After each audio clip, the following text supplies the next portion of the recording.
अस्सलामु अलैकुम वरहमतुल्लाहि वबरकातुहू अऊज़ु बिल्लाहि मिनश्शैतानिर्रजीम बिस्मिल्लाहिर्रहमानिर्रहीम।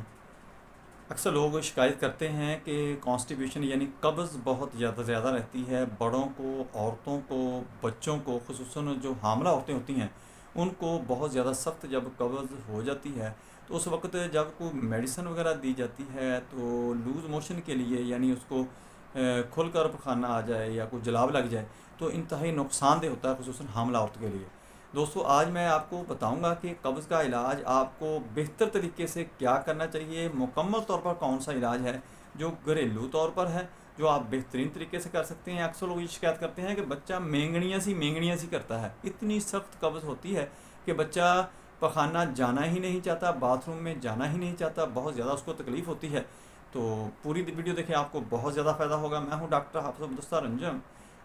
आप देख रहे हैं यूट्यूब चैनल। मेरा आज का जो मौजू है वो है कॉन्स्टिपेशन का